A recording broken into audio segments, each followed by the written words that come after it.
Fala pessoal, tudo tranquilo? Então no vídeo de hoje eu vou fazer um unboxing dessa placa aqui. É uma B550M da Biostar. Esse é um modelo específico dela aqui, ó.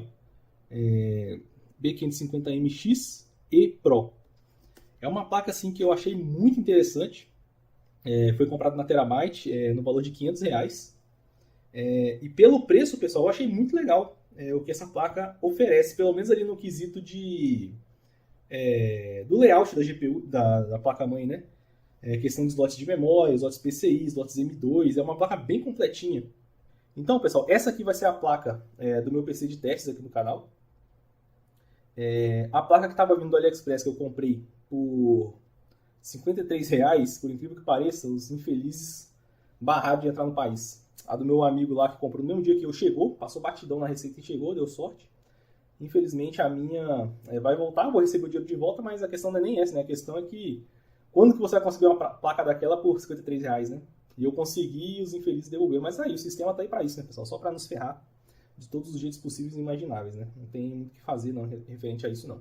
Claro, daqui 72 dias, daqui uns 40 dias, na verdade, eu vou receber meu dinheiro de volta. Quanto a isso, não tem problema nenhum. Mas a questão é o produto em si, né? Era uma TUF B450M Pro 2, né? Uma plaquinha bem legal por esse preço, pelo amor de Deus. É praticamente de graça, né? Mas infelizmente aí o sistema tá aí para isso. Mas falando sobre essa placa aqui em específico, pessoal, é uma placa que eu achei com custo-benefício insano pelas placas que tem no Brasil hoje, né? Que a maioria desse valor de R$500 não tem dissipadores VRM, essa aqui tem. Ela tem 4 slots de memória, mas eu vou falar mais disso quando eu abrir a placa e mostrar para vocês, né? Vamos abrir aqui, sem mais delongas. Claro, é uma B550, compatível com os Ryzen 5000. Excelente para eles, porque tem todas as tecnologias mais atuais, né, como o PCI Express 4.0. E também slots M.2, também 4.0, né? Tem uma plaquinha bem legal. Vou tirar ela aqui da caixa. A caixa veio bem detonada, né? Vocês podem ver aqui, ó, a caixa veio detonadinha pra caramba. Acho que a Terabyte vacilou aí no empacotamento, porque veio só com um plástico por cima da caixa, né? Então achei que foi meio desleixo aí nessa parte. Mas aparentemente a placa está intacta. Vou tirar aqui ela aqui, deixar ela de lado por enquanto. Vamos ver o que vem dentro da caixa aqui. Então nós temos aí 2 cabos SATA, pretinho, bem tranquilo. Temos um espelho aqui traseiro, bem simples. Um manualzinho aqui. Um manual ensinando a conectar a estrutura da placa Wi-Fi, né? Não vem com placa Wi-Fi, mas ela tem um slot para você colocar uma placa Wi-Fi 6. Muito legal isso. Aí já vem aqui com o cabinho das antenas e vem com suporte aqui também para isso. E vem um manual ensinando como fazer a instalação, né? Aqui nós temos o manual dela. Manualzinho bem fininho, bem simples. Bem tranquilo. Nós temos o CD de driver. Que eu pergunto a Biostar, aonde eu vou enfiar isso aqui? Onde?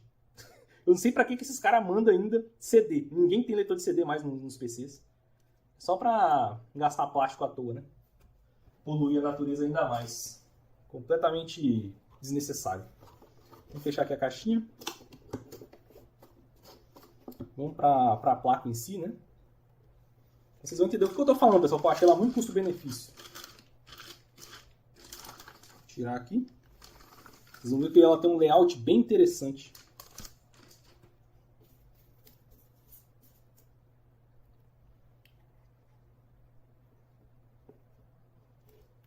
Podem ver aí. Deixa eu levantar um pouco aqui. Então, pessoal, olha só o layout dela, como vocês podem ver. Por que eu joguei um custo-benefício muito legal por R$500. Por R$500 hoje, pessoal, placa M4, você acha só placa ruim. Você acha só A520, sem dissipador no VRM, com só 2 slots de memória. Vocês sabem que a A520 e a A320 são placas limitadas, né, em questão de overclock de CPU, só faz overclock nas memórias, né? São placas extremamente limitadas. Então nós temos aqui uma placa com dissipador no VRM, né? Bem legal. Tanto na fase aqui da CPU quanto do SOC. Muito positivo isso. Nós temos aqui um VRM simples, não é DRMOS nem nada, são aqueles MOSFETs de alta e de baixa padrão. Eu acredito, eu não vi nada sobre a questão do VRM dessa placa, porque eu não achei na internet, eu procurei até, mas não achei. Então eu estou só supondo, não vou tirar dissipador aqui, porque é uma placa simples, é uma placa que você vai colocar aqui até no máximo um Ryzen 7 5700X, com certeza vai suportar tranquilamente. Mas deduzindo aqui, eu percebo que acredito que seja 4 fases aqui.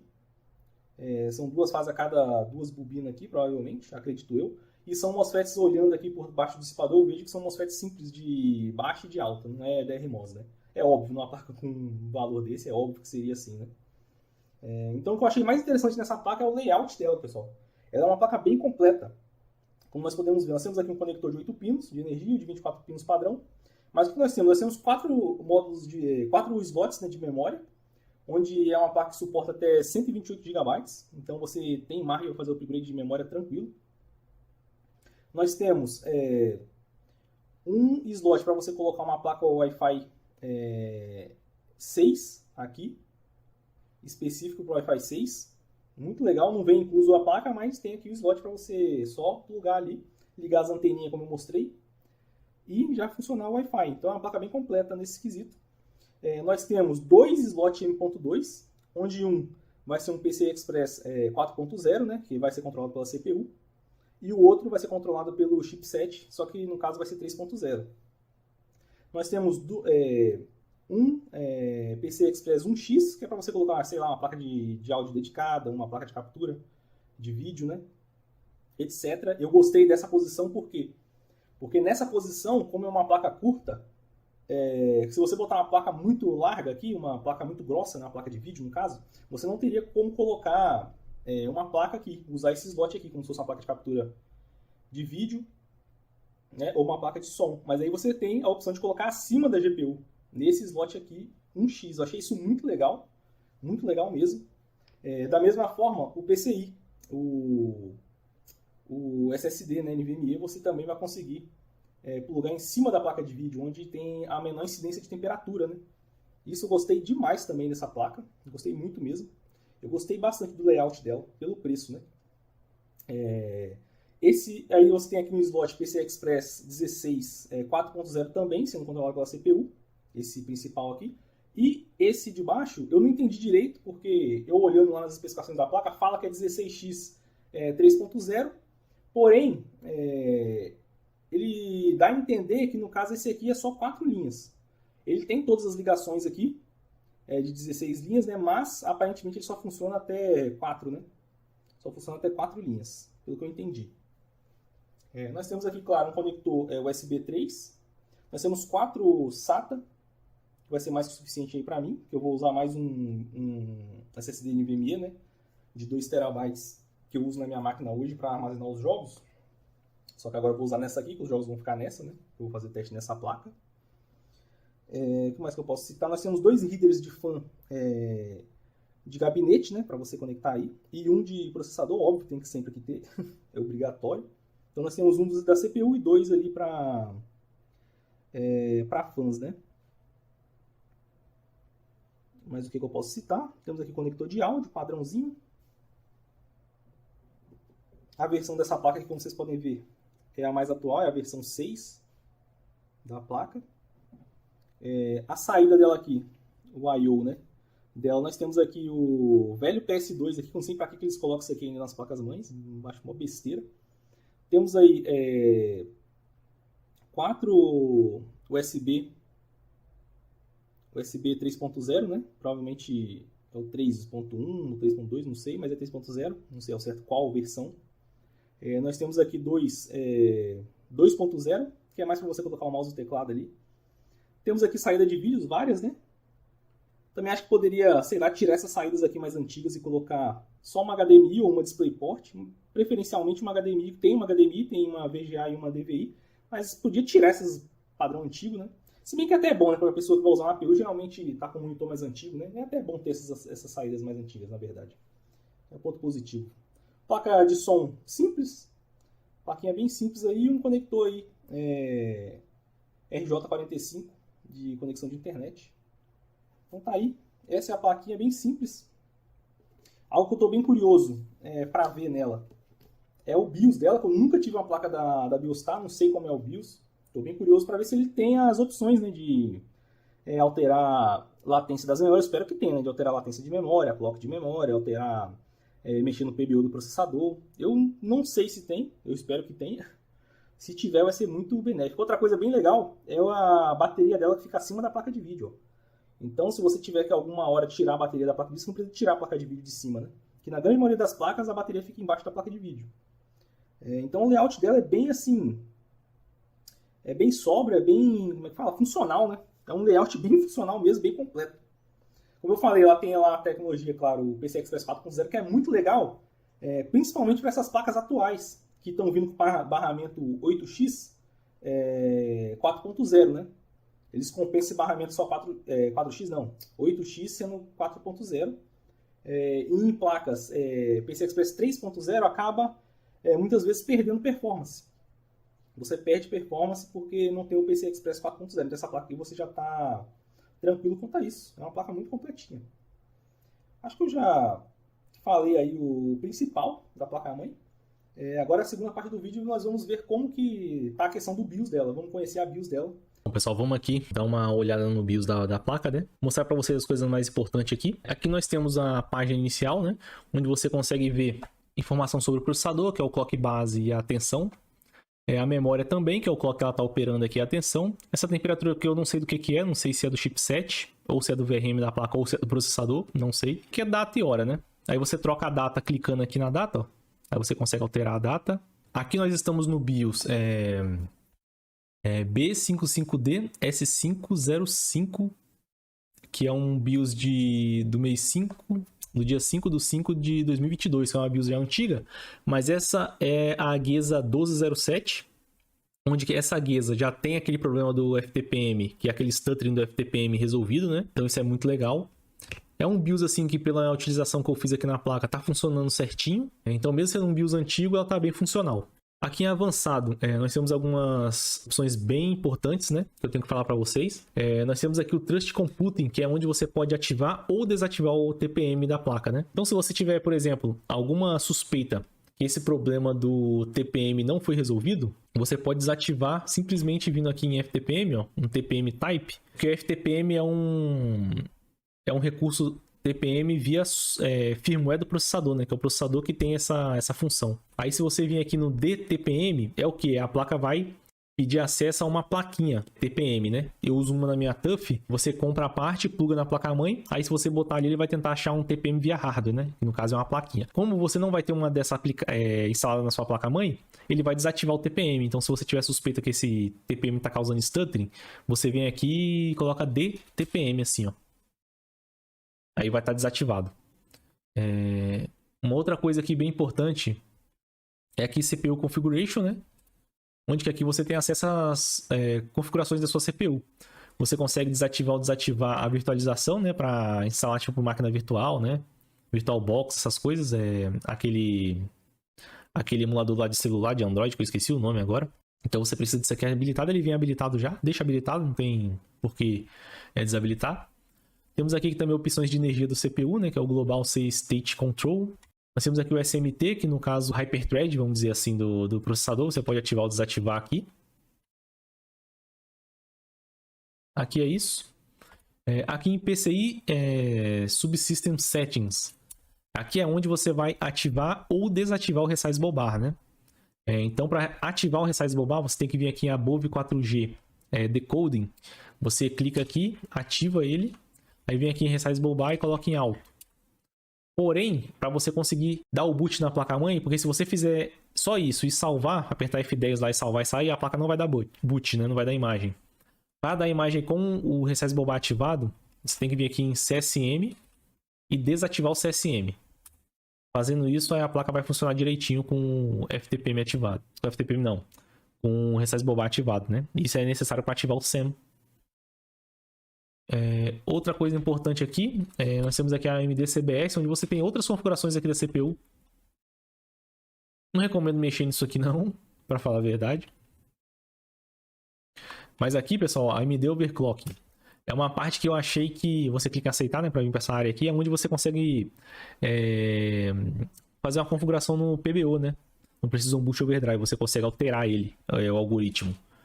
Então aqui você pode vir aqui, ó, e colocar tá em alto automaticamente, aí vai ficar funcionando o PBO padrãozinho, né?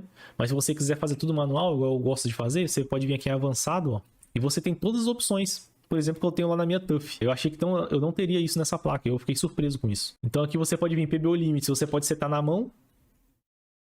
Você pode vir aqui botar manual, aí você pode setar aqui o PPT, que é a potência da CPU, né? Você pode liberar mais potência para ela. TDC e EDC você também consegue alterar aqui. Precision Boost e Overdrive Scalar eu não uso, nunca usei esse recurso aqui. Mas é para você forçar mais deixar o algoritmo mais agressivo. Força mais a CPU ela se manter com o clock sempre mais alto. Mas isso aí é em detrimento de ele meio que ignorar, né, certos parâmetros de segurança da CPU. Então eu não recomendo você usar isso aqui não. Otimizador de curva, né? Curva Optimizer. Isso aqui eu uso, que é para você... Vamos fazer um undervolt, né? Você vai baixar a tensão e ao mesmo tempo baixar... Se você botar negativo, por exemplo, você vem aqui, ó, coloca aqui todos os núcleos. Aí você coloca negativo aqui. O que você vai estar fazendo? Você vai estar baixando a tensão da CPU enquanto você está fazendo a curva do PBO ficar mais agressiva. Então aqui você consegue fazer isso. Aí você pode botar 14... Ele vai ficar menos 14 no algoritmo lá. Aí, no caso, o CPU vai jogar menos tensão para a CPU, mas vai manter a curva mais agressiva. Então, aqui você tem essa opção tanto em todos os núcleos de uma vez, ou se você quiser configurar núcleo a núcleo, né? Eu recomendo aí em todos os núcleos de uma vez, que é menos complexo, né? Você tem aqui o CPU Boost Clock Override, que é o quê? Vamos dizer que você vai sobrescrever, né? O clock máximo da CPU do algoritmo do PBO. No caso da CPU que eu estou aqui, que é um Ryzen 5 5600, o clock máximo que ele chega via PBO é 4.45 MHz, né? Só que aqui você consegue jogar até 200 a mais. Você coloca aqui positivo, ele vai jogar clock nele, né? Aí você consegue vir aqui até 200, ó. Aí ele vai jogar mais 200 em cima, aí vai ficar 4.65, né, o clock do processador. Ele vai chegar até 4.65 com boost. Então, bem legal. Aqui é o Thermal Throttling, né? Limit. Aí você seta o limite de Thermal Throttling. Eu venho aqui e seto manualmente 90. Se eu não me engano, o máximo desse CPU aqui é 90 graus. Então, eu ponho manualmente 90. Ou você pode deixar automático também, mas eu prefiro deixar manual. Então, aqui é muito legal que nós temos todas essas configurações que eu achei que eu não teria nessa placa. Isso me surpreendeu bastante mesmo. Eu tava achando que eu não iria conseguir fazer a configuração que eu fiz na minha TUF, nessa placa aqui, tanto nas memórias quanto na CPU. E eu consegui normalmente. Ficou bem interessante mesmo. Gostei bastante disso aí. Ponto muito positivo para essa placa-mãe. Que é bem simples, mas tem os recursos bem interessantes. Tá bem parecido com o BIOS da ASUS, essa placa aqui. O próximo local interessante aqui é em boot, né, onde você pode... Tempo ali que fica a tela de boot, fica aguardando, né? Você, por exemplo, apertar delete para entrar no BIOS, né? Ele vai passar por essa tela mais rápido. Eu deixo aqui em 0, para ser o mais rápido possível, porque o boot dessa placa é meio lento, né? Mesmo em 0 é meio lento, mas eu deixo em 0 para melhorar essa situação aí. Aí de resto aqui, eu ativo o Fast Boot, né, para ficar um pouco mais rápido o boot. Deixo ativado. E aqui é isso, não tem mais nada aqui não. De importante aqui não. A insegurança aqui eu não mexo em nada. Em Tweak aqui é a parte onde você pode ativar o XMP da sua memória, né? E você pode fazer overclock manual na CPU. Você pode, incrivelmente, eu achei que não teria essa opção nessa placa. Mexer nos times da memória. Aqui você ativa o XMP, ó. Memory Clock Mode. Você vem aqui e ativa o XMP da memória. Aqui em Memory Frequency, você vai setar aqui o clock da memória, né? Como eu tô só com o PBO ativado, o XMP ativado, não preciso de mexer nisso aqui, porque ele já vai setar 3200 lá. Mas se você, no caso, quiser fazer um overclock na memória com esses mesmos times do XMP, você simplesmente vai ativar o XMP lá, vai vir aqui e vai colocar o clock que você acha que vai ficar estável, né, da memória. Como nós temos ali a 3200, em FCLK Frequency, que no caso seria o clock do Infinity Fabric, eu recomendo a você deixar sempre de 1 para 1 com a sua memória, né? Então aqui eu seria 1600 MHz, né?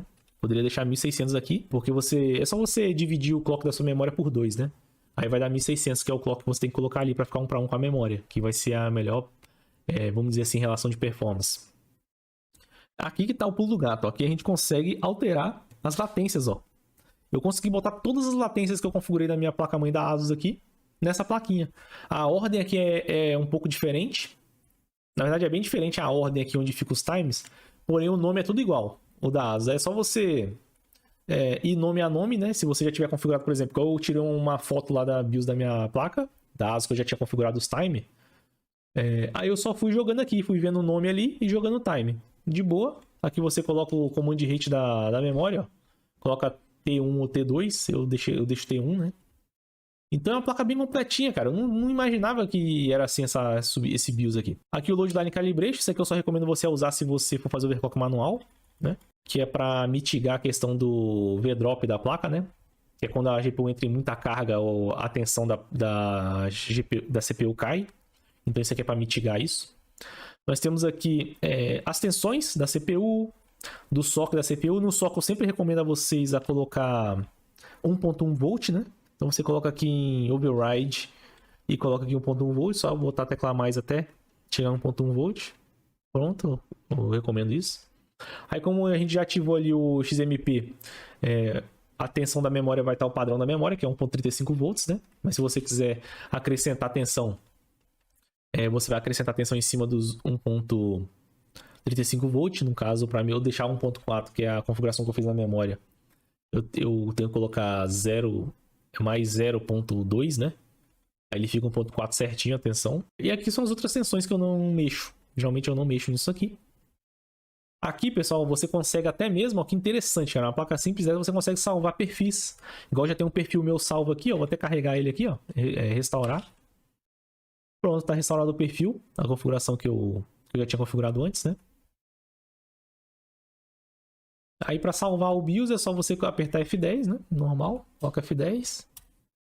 E pronto, o BIOS salvo, muito parecido, os comandos muito igual, praticamente idêntico da minha ASUS aqui. Então eu fiquei muito surpreendido positivamente com essa placa. Gostei bastante dessa parte aí do BIOS. Ela tem, como eu falei, ela tem um boot meio demorado, mas nada demais.